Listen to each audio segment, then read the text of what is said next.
وہ دوست آپ کی ماں، آپ کا باپ، آپ کے کوئی ایسی شخصیت جسے آپ اپنا بڑا سمجھتے ہیں، جس کو آپ سمجھتے ہیں کہ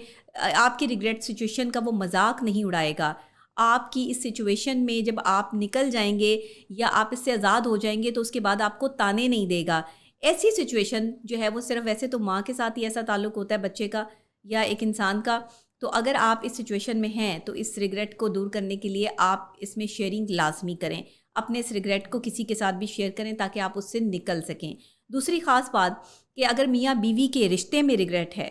افسوس ہے کہ کاش مجھے بیوی نہ ملی ہوتی، کاش مجھے شوہر نہ ملا ہوتا، کاش ہم دونوں ایک دوسرے سے نہ ملے ہوتے، یا کاش ہم مل گئے ہوتے، کسی بھی قسم کا ریگریٹ، کسی بھی قسم کا افسوس اگر آپ کی زندگی میں موجود ہے، جو نہیں ملا اس پہ بھی اور جو ملا اس پہ بھی، تو دونوں ہی صورتوں میں آپ کو کمیونیکیشن گیپ نہیں رکھنا، اپنے اس ریگریٹ اور اس افسوس کو جو ہے وہ ظاہر ضرور کرنا ہے، بتانا ضرور ہے، کیونکہ جب آپ اسے اندر بچے کی طرح پالتے رہیں گے اس افسوس کو، تو یہ افسوس ناک صورتحال اختیار کر لے گا اور پھر اس وقت آپ کے لیے جو ہے وہ اور خطرناک ہو جائے گا۔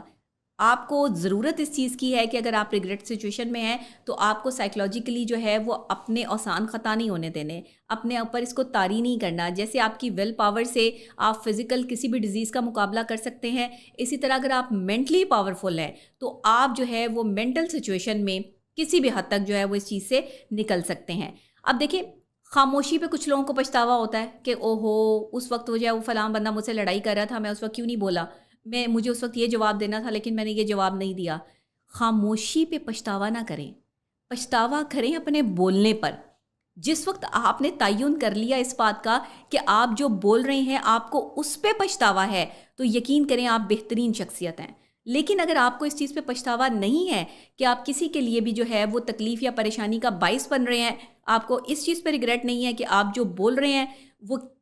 کیا ہے یا کن سرکمٹانسز میں ہے اور دوسرے بندے کو آپ کے الفاظ سے کتنی تکلیف پہنچ رہی ہے، اگر آپ یہ تعین نہیں کر پا رہے ہیں تو پھر آپ اس چیز پر پہنچ جائیں کہ آپ ریگریٹ سچویشن میں جو ہے وہ آپ کو یہاں آنا چاہیے لیکن آپ نہیں ہیں۔ اکثر اوقات لوگ جو ہے وہ خاموشی پہ پچھتا رہے ہوتے ہیں، اوہو میں بولا نہیں، اوہو میری لڑائی ہو رہی تھی تو اس وقت لڑائی میں جو ہے وہ میں نے اس کو یہ جواب نہیں دیا۔ نہیں، یہ ریگریٹ سچویشن نہیں ہونی چاہیے۔ سچویشن یہ ہونی چاہیے کہ میں نے ایسا کیوں بول دیا، کسی کو میری بات سے تکلیف پہنچی، اذیت ہوئی، اس کو جو ہے یا اس کی دل آزاری ہو گئی، یا میں نے اس کے خلاف جو ہے وہ کوئی سازش یا کوئی ایسی بات کر دی جس سے اس کا دل دکھا، اس پہ ریگریٹ کریں، اس پہ افسوس کریں۔ جن باتوں پہ افسوس کرنے والا ہے اس پہ افسوس کریں۔ اب دیکھیں نا، بیویاں افسوس کر رہی ہوتی ہیں کہ مرد کو جو ہے وہ 4 شادیوں کی اجازت ہے۔ اب جب مرد کو 4 شادیوں یا 4 بیویاں جو ہے وہ اس کی زندگی میں آ جائیں گی، اس کو 4 بیویوں کی اجازت ہے، تو عورتیں کہتی ہیں کہ ہمارا من پسند ایک بھی نہیں۔ تو یہ بڑی صورتحال جو ہے، اب دیکھیں نا، ریگریٹ سچویشن آ گئی مرد کے حوالے سے عورت کے اندر بھی، کہ ایک بیوی کے اندر کہ مرد کو 4 عورتوں کی اجازت ہے اور عورت کو من پسند ایک بھی نہیں ملتا۔ تو دیکھیں، بیوی جو ہے نا وہ ایک ایسا لباس ہے اپنے شوہر کا کہ جو اس کی حفاظت کرتا ہے۔ وفاداری جو ہے وہ بیویوں سے ریلیٹ کرتی ہے۔ اگر آپ کا نکاح ہوتا ہے تو اس نکاح میں مرد پہ ذمہ داری عائد ہوتی ہے اور بیوی پہ وفاداری عائد ہوتی ہے۔ جو بیوی وفادار ہے وہ اپنے رشتے کو نبھا جاتی ہے، جو مرد ذمہ دار ہے وہ شادی کو نبھا جاتا ہے۔ تو یہ صورتحال ہمیں دیکھنی ہے کہ ریگریٹ سچویشن میں کم سے کم میاں بیوی کو نہیں آنا چاہیے۔ اگر کوئی عام شخص اپنے کسی کام کی وجہ سے یا زندگی میں کچھ نہ ملنے کی وجہ سے ریگریٹ سچویشن میں ہے تو اسے اس سچویشن سے بھی نکلنا چاہیے۔ اس کے بعد وہ ایک بڑا خاص اور اہم شعر ہے نا کہ مجھ سے روٹھ جاتے ہیں اکثر اپنے، مجھ سے روٹھ جاتے ہیں اکثر اپنے، شاید میرے خلوص میں کچھ کمی سی ہے۔ تو آپ ڈھونڈیں اپنے اندر کہ کمی کہاں پر ہے، کیونکہ ریگریٹ سچویشن میں جب انسان آتا ہے نا تو واقعی اس کے اندر کوئی نہ کوئی ایسی چیز اسے تنگ کر رہی ہوتی ہے جو اسے میسر نہیں آتی یا وہ مواقع ضائع کر دیتا ہے، تو یہ آپ کے اندر کمی کا باعث جو ہے وہ بنتی ہے۔ خلوص میں بھی اگر آپ کے کمی ہوگی تو رشتے نہیں نبھا پائیں گے، محبت میں کمی ہوگی تو میاں بیوی کا رشتہ نہیں نبھ پائے گا، اگر آپ کے جو ہے وہ تعلقات میں نبھانے پہ کمی ہوگی تو ظاہر ہے آپ کسی بھی تعلق میں کامیاب نہیں ہو پائیں گے۔ تو ریگریٹ سچویشن سے بچیں، اور اس سچویشن سے بچیں کہ آپ کے اپنے ہی آپ سے جو ہے شکایت کر رہے ہوں کہ آپ کے خلوص میں جو ہے وہ کچھ کمی سی رہ گئی ہے۔ یہ سچویشن سے جو ہے وہ آپ کو نکلنا ہے۔ دوسری بات یہ ہے کہ اگر ہم یہ سمجھتے ہیں کہ صورتحال یہاں تک پہنچ گئی ہے کہ جی آپ پر ظلم بہت بڑھ گیا ہے، آپ کے خلاف کوئی سازش ہو رہی ہے، اب یہاں پر اگر آپ ریگریٹ سچویشن میں آ جاتے ہیں کہ جی او ہو یہ نہیں ہونا چاہیے تھا، ایسا نہیں ہونا چاہیے تھا، دیکھیں اللہ تعالیٰ نے نا ہر چیز کا تعین کر رکھا ہے. اگر آپ کو عزت دی ہے تو عزت کے ساتھ جو ہے وہ آپ کے مخالفین بھی دیے ہیں، حسد کرنے والے لوگ بھی دیے ہیں جو آپ کے خلاف سازشیں کرتے ہیں. جو لوگ کسی مقام پہ پہنچ رہے ہوتے ہیں ان کو گرانے کے لیے سازشیں بھی اتنی ہی عروج پہ ہوتی ہیں جتنا وہ خود عروج پہ جا رہے ہوتے ہیں. اور اس کی سب سے بڑی وجہ وہ حاسد ہوتا ہے، وہ شخص ہوتا ہے جسے خود وہ اس مقام تک کبھی نہیں پہنچ سکتا، یا اس کی اتنی حیثیت یا اوقات نہیں ہوتی کہ وہ آپ کے مقام تک پہنچ سکے. وہ کہتے ہیں نا کہ جو آپ کے مقام تک نہیں پہنچتا پھر وہ آپ کے کردار میں خامیاں نکالتا ہے، پھر وہ آپ کے کردار پہ انگلی اٹھاتا ہے. آج کے زمانے کا آسان ترین حل ہے کہ جس تک آپ نہ پہنچ پائیں یا جس کی شہرت کو جو ہے وہ آپ خراب کرنے کی کوشش کریں، اس کا کردار خراب کر دیں، اس کے بارے میں غلط باتیں کریں، اس کے بارے میں جو ہے وہ ایسی جو ہے افواہیں پھیلائیں، ایسی جو ہے وہ جھوٹ پھیلائیں کہ لوگ جو ہے وہ اس سے نفرت کرنا شروع ہو جائیں. لیکن یاد رکھیں جسے اللہ نے عزت دی ہے آپ اس سے اس کی عزت نہیں چھین سکتے. آپ اسے بدنام کرنے کی جتنی کوشش کریں گے، اگر آپ کو اس پہ ریگریٹ نہیں ہے کہ آپ کسی کو بدنام کر رہے ہیں، تو آپ دنیا کے فضول ترین انسان ہیں، آپ دنیا کے بیکار ترین انسان ہیں، آپ بد نسلی انسان ہیں اگر آپ اس چیز پہ ریگریٹ نہیں کرتے کہ آپ کی وجہ سے کوئی دوسرا تکلیف میں ہے یا کسی دوسرے کی عزت خراب ہو رہی ہے.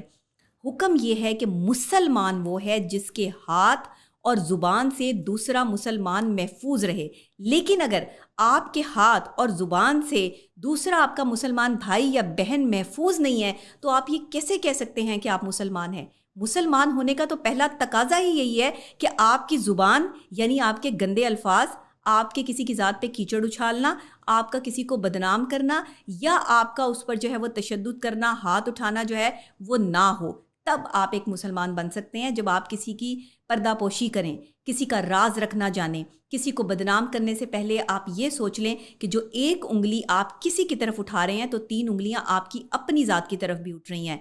کسی پہ بات اٹھ کے وہ بندہ کر سکتا ہے جو خود صاف ستھرا ہو، جس کا اپنا کریکٹر صاف ہو. ریگریٹ سچویشن میں ہمیشہ جو ہے وہ سچے لوگ آ جاتے ہیں، یا وہ لوگ آ جاتے ہیں بیچارے جو معصوم ہوتے ہیں، اتنے زیادہ جو ہے وہ ان کے پاس دینے کے لیے دلائل نہیں ہوتے، یا وہ بہت شریف النفس لوگ ہوتے ہیں. تو اگر آپ ریگریٹ سچویشن میں ہیں، سب سے پہلے تو اس سے نکلیں. ریگریٹ سچویشن میں، افسوسناک سچویشن میں ان لوگوں کو آنا چاہیے جو دوسروں پر کیچڑ اچھالتے ہیں، جو دوسروں پر گند اچھالتے ہیں، جو دوسروں کا جینا محال کرتے ہیں، جو دوسروں کی زندگی اجیرن کرتے ہیں، اور جو دوسروں کے لیے نیگیٹو ثابت ہوتے ہیں. اگر آپ اس سچویشن میں ریگریٹ کر لیں تو میں سمجھتی ہوں کہ ہمارے معاشرے کے 99% جو مسائل ہیں بیہیویئرس کے، وہ حل ہونا شروع ہو جائیں. لیکن انفارچونیٹلی شاید ہم اس معاملے پہ کام کرنا ہی نہیں چاہتے ہیں. یہاں پہ مجھے ایک شعر یاد آ گیا کہ بات یہ ہے کہ لوگ بدل گئے ہیں، بات یہ ہے کہ لوگ بدل گئے ہیں، اور ظلم یہ ہے کہ مانتے بھی نہیں. آج کل کے ہمارے زمانے کا نا سب سے بڑا المیہ یہی بنتا جا رہا ہے کہ ہم ظلم کرتے ہیں دوسرے پر لیکن مانتے بھی نہیں ہیں کہ ہم ظالم ہیں. اور ظلم کی انتہا اتنی ہو جاتی ہے کہ ہمیں اپنے آپ میں جو ہے وہ ظالم انسان نظر آنا ہی بند ہو جاتا ہے. تو ظلم اتنا کریں جتنا آپ خود پہ برداشت کر سکیں، کیونکہ دنیا مکافات عمل ہے، یہ گھوم پھر کے آپ کی طرف آنا ضرور ہے. آج آپ کسی کے ساتھ کر رہے ہیں، کل کو آپ کے ساتھ جو ہے وہ یہ سچویشن ہوگی. تو اگر آپ زندگی میں خوش رہنا چاہتے ہیں اور آپ اپنے ظلم کا جو ہے وہ حساب نہیں چاہتے، یعنی آپ اتنا جو ہے ظلم کسی پر جو ہے وہ نہیں کرتے، تو آپ ایک اچھے شریف النفس انسان ہیں. لیکن اکثر اوقات ہمارے یہاں ہوتا ہی ہے کہ وہ 1400 سال پہلے جو ہے یہ بیان فرما دیا گیا تھا نبی آخر الزمان حضرت محمد صلی اللہ علیہ وآلہ وسلم کی جانب سے کہ ایک وقت آئے گا کہ جب جھوٹوں کا دور ہوگا اور سچے لوگوں سے جو ہے وہ لوگ پیچھے ہٹیں گے، سچے لوگوں کی جو ہے وہ بات نہیں مانی جائے گی، ان کو ذلیل و خوار کیا جائے گا، اور جھوٹے لوگ جو ہے وہ اپنی جھوٹی شان کے عوض جو ہے وہ آگے آ رہے ہوں گے. تو یہ جو جھوٹے لوگ ہیں نا، جو سچے لوگوں کو دبانے کی یا گرانے کی کوششوں میں لگے رہتے ہیں اور انہیں ذرا ریگریٹ نہیں ہے، ذرا افسوس نہیں ہے کہ یہ کیا کر رہے ہیں، یہ وہ لوگ ہیں جن کی وجہ سے معاشرہ جو ہے وہ خراب ہوتا ہے. ایسے اگر لوگ آپ کے ارد گرد موجود ہیں تو آپ ان کے درمیان میں بالکل بھی مت بیٹھیں. اور ایسا انسان جو چغل خور ہے، جو کسی کی برائی آپ سے کرتا ہے، اس آدمی سے فوراً دور ہو جائیں، کیونکہ وہ شخص جو کسی کی برائی آپ سے کر رہا ہے وہ کل کو آپ کی برائی بھی کسی سے کر رہا ہوگا. ایسے لوگوں سے اجتناب کریں جو کسی کے خلاف کھڑے ہو جاتے ہیں اور مخالفت میں اتنے اندھے ہو جاتے ہیں کہ انہیں سچائی اور حق کی بات نظر نہیں آتی، اور اپنے ریونج میں اتنے اندھے ہو جاتے ہیں کہ دوسرے کو گرانے کے چکر میں خود ہی گر جاتے ہیں. اچھا ذلیل و خوار بھی ہو رہے ہوتے ہیں، اللہ بھی ذلیل و خوار کر رہا ہوتا ہے، لیکن اس کے باوجود بھی ہار ماننے کے لیے تیار نہیں ہوتے، کیونکہ وہ ایک شیطانیت جو ان پر طاری ہوتی ہے وہ انہیں اس طرف لگا رہی ہوتی ہے۔ کہتے ہیں نا کہ ان کے دلوں پر مہر لگا دی گئی ہے، یہ کبھی جو ہے وہ شاید سیدھے راستے پر نہیں آ سکتے۔ تو اللہ ہمیں ان لوگوں میں سے نہ کرے کہ جن کے دلوں پر مہریں لگا دی گئی ہیں، جو لوگ اللہ کی بارگاہ میں مقبول نہیں ہیں، جو اللہ کی بارگاہ میں جو ہے وہ جن کی اچھی خاصی جو ہے وہ عزت ہونی ہے وہاں پر جا کر ان کے اعمال کی وجہ سے، انہیں دنیا میں بھی اپنے آپ سے دور رکھیں۔ اور ایک ایسا شخص جو ہر وقت ریگریٹ میں رہتا ہے، افسوس میں رہتا ہے، اسے تو بالکل اپنے آپ سے جو ہے وہ الگ کر دیں، کیونکہ ایسا شخص آپ کے لیے بھی ذہنی دباؤ کا باعث بنے گا۔ یہاں پر اگر آپ جسمانی اذیت کی بات کر لیں تو اس سے کہیں زیادہ ذہنی دباؤ، ذہنی اذیت جو ہے وہ خطرناک ہے، اس سے بچیں۔